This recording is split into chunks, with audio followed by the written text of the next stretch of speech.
आप सबको नमस्कार। आज हम चर्चा करेंगे 2022 में हुए 5 राज्यों के चुनाव के बारे में। इन चुनावों में चुनाव की घोषणा से लेकर चुनाव के रिज़ल्ट तक के जितने भी महत्वपूर्ण बिंदु रहे हैं उन सब के बारे में आज हम चर्चा करेंगे। तो सबसे पहले तो आपको शिक्षा की दृष्टि से पेपर में आने वाले जितने भी इम्पोर्टेंट पॉइंट है उनका पता होना चाहिए। तो यहाँ पर सबसे पहला हमारा जो प्रश्न आ सकता है, जो टॉपिक बनता है, पॉइंट बनता है, वो बनता है कि 2022 में विधानसभा चुनाव की घोषणा किस तारीख को हुई। तो 2022 के जो 5 राज्यों के विधानसभा चुनाव की घोषणा हुई थी वो हुई थी 8 जनवरी को। 8 जनवरी को चुनाव आयोग ने अर्थात इलेक्शन कमीशन ने चुनाव की घोषणा की और चुनाव किस तारीख से किस तारीख तक चला, 10 फरवरी से 7 मार्च तक जो है चुनाव की प्रक्रिया पूर्ण हुई और रिज़ल्ट जो है वो 10 मार्च को घोषित हुआ। तो अब हमारा दूसरा महत्वपूर्ण बिंदु यह है कि चुनाव कौन से 5 राज्यों में हुआ। ये 5 राज्य हैं उत्तराखंड, गोवा, मणिपुर, उत्तर प्रदेश और पंजाब। कौन से? पंजाब, उत्तर प्रदेश, मणिपुर, गोवा और उत्तराखंड। इन 5 राज्यों में चुनाव हुए हैं। अब शिक्षा की दृष्टि से हमारा जो अगला महत्वपूर्ण पॉइंट है वो आता है इन राज्यों में विधानसभा की कितनी सीटें हैं। तो सबसे पहले उत्तराखंड के बारे में हम बताते हैं। उत्तराखंड में विधानसभा की 70 सीटों पर इलेक्शन हुआ और गोवा में विधानसभा की 40 सीटों पर इलेक्शन हुआ। मणिपुर में 60 सीटों पर विधानसभा का चुनाव हुआ। उत्तर प्रदेश में 403 विधानसभा सीट उन पर इलेक्शन हुआ और पंजाब में 117 सीटों पर इलेक्शन हुआ। इसके बाद आपकी जानकारी के लिए हम बता देते हैं इन विधानसभा चुनावों में जो मुख्य मुद्दे रहे वो कौन से रहे। 2022 के विधानसभा चुनाव में जो मुख्य मुद्दे रहे हैं वो रहे हैं बेरोज़गारी का मुद्दा, आवारा पशुओं का मुद्दा, भ्रष्टाचार का मुद्दा, कानून व्यवस्था का मुद्दा और किसान आंदोलन का मुद्दा। तथा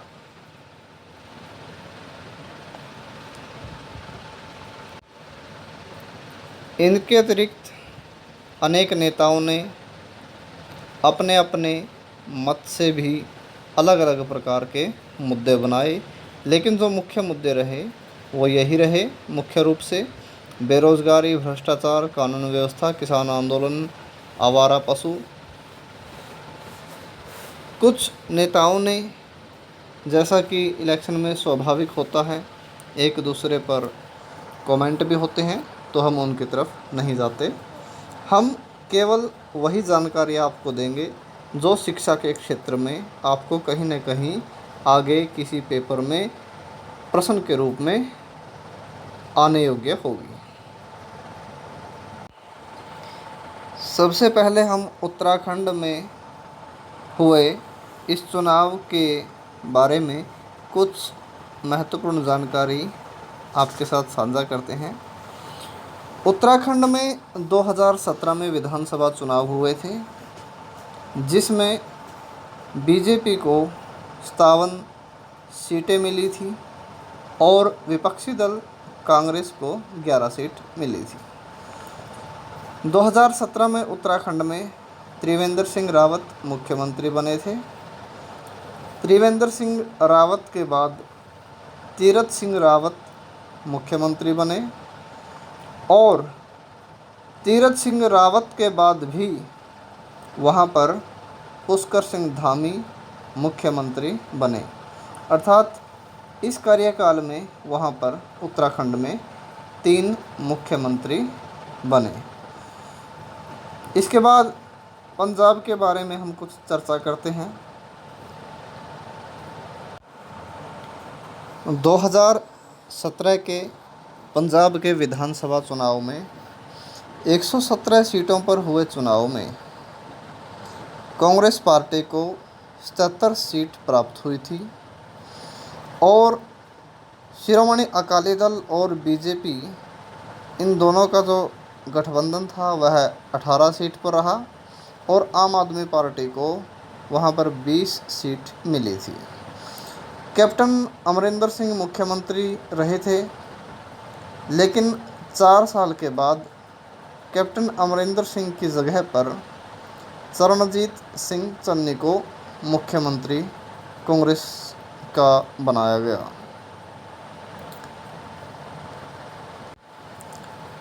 वहाँ पर बहुमत के लिए 59 सीटें आवश्यक रहती हैं।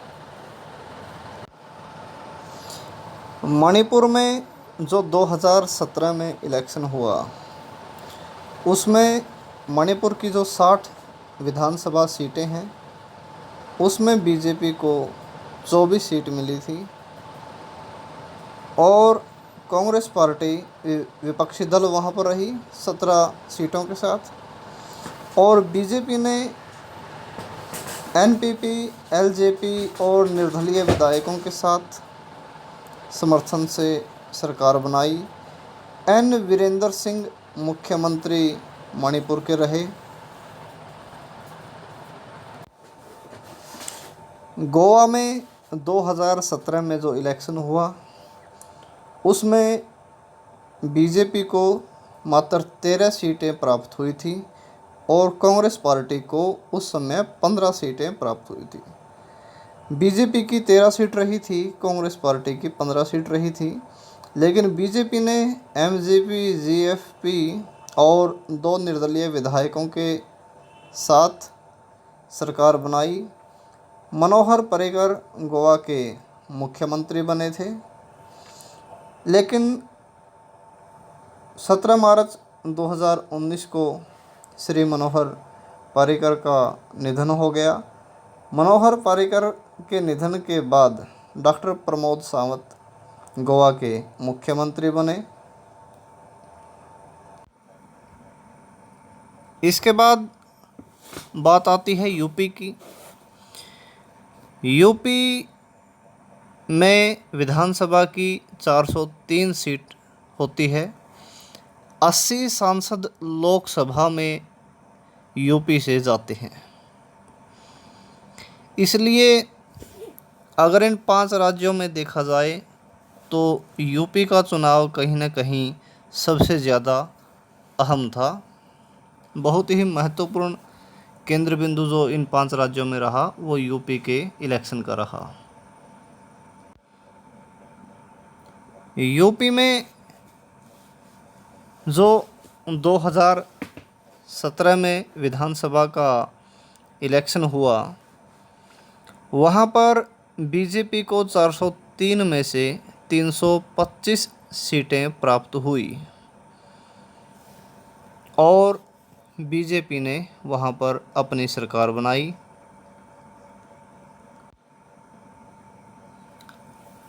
तो इस तरह से यूपी का जो इलेक्शन था वो बहुत ही महत्वपूर्ण था और इस इलेक्शन में जो विशेष बात रही, यहाँ पर वर्चुअल रैलियाँ भी काफ़ी मात्रा में हुई।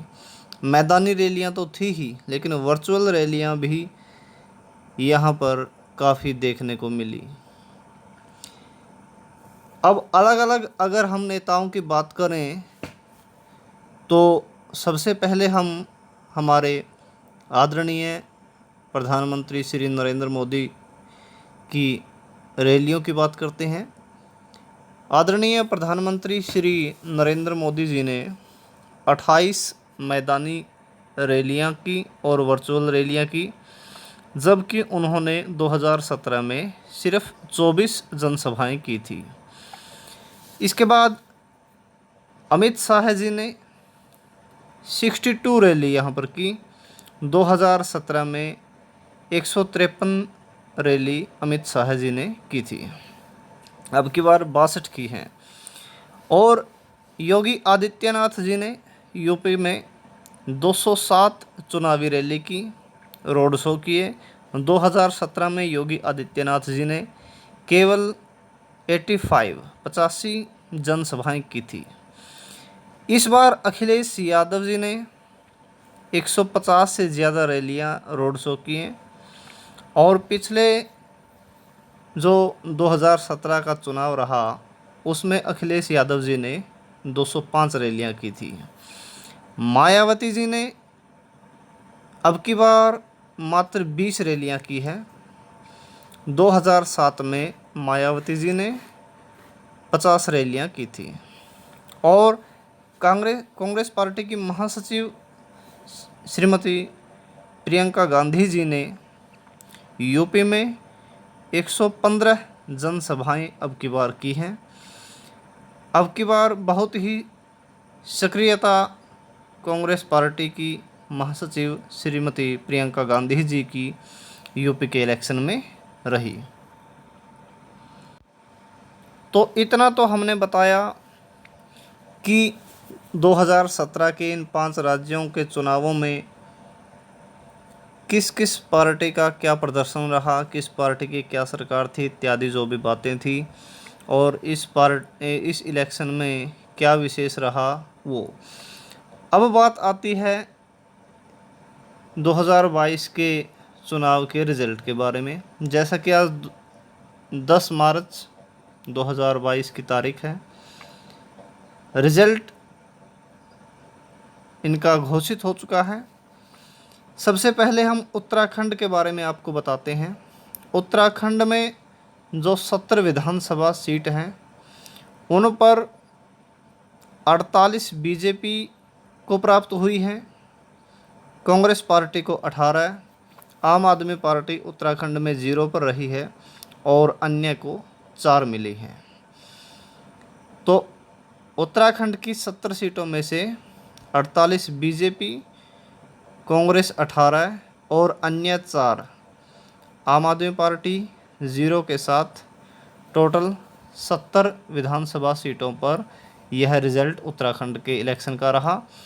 इसके बाद गोवा का जो इलेक्शन रहा 40 सीटों पर, गोवा के 40 सीटों पर 20 सीटों पर बीजेपी ने सफलता प्राप्त की, जीत प्राप्त की। कांग्रेस पार्टी गोवा में 12 सीटों पर रही और टीएमसी 2 सीटों पर रही। आम आदमी पार्टी वहां पर 2 सीटों पर रही और अन्य 4 सीट प्राप्त किए, अन्य जो स्वतंत्र उम्मीदवार थे। तो इस तरह से गोवा का 40 विधानसभा सीटों का रिज़ल्ट चुनाव का रहा। इसके बाद मणिपुर की जो 60 विधानसभा सीटें हैं, मणिपुर की 60 विधानसभा सीटों पर बीजेपी को 32 सीट प्राप्त हुई और कांग्रेस पार्टी को 5 सीट प्राप्त हुई हैं और अन्य को 12 सीट प्राप्त हुई है। तो मणिपुर की विधानसभा की 60 सीटों पर 32 बीजेपी, 5 कांग्रेस पार्टी और 23 अन्य को सफलता प्राप्त हुई है। इस तरह से मणिपुर की विधानसभा सीटों का रिजल्ट रहा। उत्तर प्रदेश की जो हम बात करें, उत्तर प्रदेश में 403 विधानसभा की सीटों पर बीजेपी को 274 सीटें प्राप्त हुई है सपा को, समाजवादी पार्टी को 124 सीटें प्राप्त हुई, बीएसपी को मात्र 1 सीट प्राप्त हुई है और कांग्रेस पार्टी को 2 प्राप्त हुई है, अन्य को 2 प्राप्त हुई है। तो दोबारा हम बता देते हैं, 274 सीटों पर बीजेपी ने वहाँ पर सफलता प्राप्त की, 124 पर समाजवादी पार्टी को सफलता प्राप्त हुई और 1 पर बीएसपी को सफलता प्राप्त हुई, कांग्रेस पार्टी को 2 सीटों पर सफलता प्राप्त हुई और अन्य को भी 2 सीटों पर सफलता प्राप्त हुई। इस तरह से 403 सीटों पर हुए उत्तर प्रदेश के विधानसभा चुनाव का रिजल्ट रहा। पंजाब की बात जहां पर हम करें, पंजाब में 117 विधानसभा की सीटें हैं, कांग्रेस पार्टी को 18 विधानसभा सीटें प्राप्त हुई है, बीजेपी को मात्र 2 और आम आदमी पार्टी को 92, अकाली दल को 4, अन्य को 1। तो इस तरह से आम आदमी पार्टी पंजाब में बहुत ही अच्छी सफलता प्राप्त अब की बार आम आदमी पार्टी ने की वहाँ पर। और इसका सबसे बड़ा एक जो मैसेज मिलता है, आम आदमी पार्टी दिल्ली में सफलता प्राप्त करने के बाद पहली क्षेत्रीय पार्टी ऐसी हो गई है जिसको किसी दूसरे राज्य में भी पूर्ण बहुमत की सरकार अपनी बनाने जा रही है। तो राष्ट्रीय राजनीति में कहीं ना कहीं बहुत ही अच्छा आम आदमी पार्टी के लिए संकेत प्राप्त होता है यहाँ पर।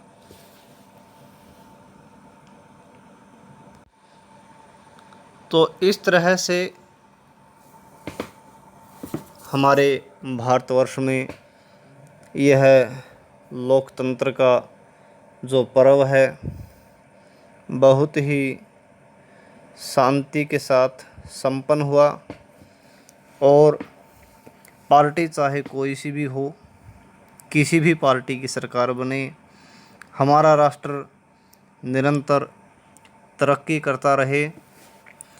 सभी धर्मों में, सभी मज़हबों में, सभी संप्रदायों में आपसी प्रेम प्यार बना रहे, किसी भी प्रकार का कहीं भी लेस मात्र विरोध न हो, ऐसी मंगल कामना हम करते हैं। क्योंकि यही हमारे लोकतंत्र की पहचान है।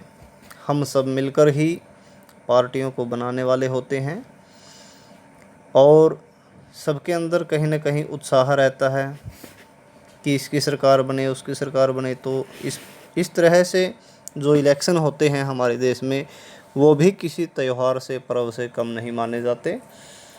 लेकिन दोबारा हम यही कहते हैं, सरकार किसी की भी बने, पार्टी कोई भी जीते, लेकिन इस राष्ट्र के, हमारे भारतवर्ष के, इंडिया देश का हर एक धर्म, हर एक मज़हब, हर एक संप्रदाय आपस में सब मिलजुल कर प्रेम प्यार से रहें, तभी हमारा देश तरक्की करेगा। और इसी लोकतंत्र की कड़ी के अंदर हमारा देश आज तक आगे बढ़ता रहा है और ऐसे ही हमारा यह राष्ट्र, हमारा यह देश निरंतर आगे बढ़ता रहे। और शिक्षा के क्षेत्र में अगर किसी तरह का कोई प्रश्न इस तरह का आ जाए इस इलेक्शन से संबंधित, तो उसकी जानकारी हमने बच्चों तक पहुंचाने की इस वीडियो के माध्यम से कोशिश की। कम से कम विधानसभा सीटों का, कितनी विधानसभा सीटें किस राज्य में होती है, इतना तो प्रश्न लगभग आ ही जाता है। और वर्तमान में किसकी सरकार है, कौन मुख्यमंत्री है, इस तरह के प्रश्न आ जाते हैं।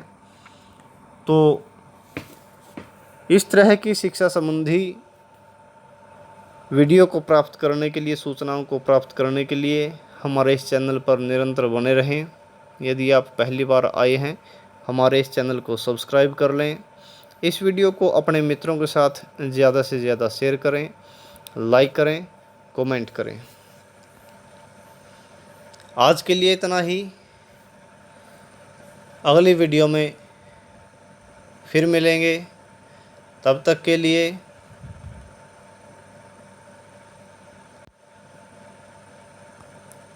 जय भारत, जय तो भारतम, जय हिंद, वंदे मातरम।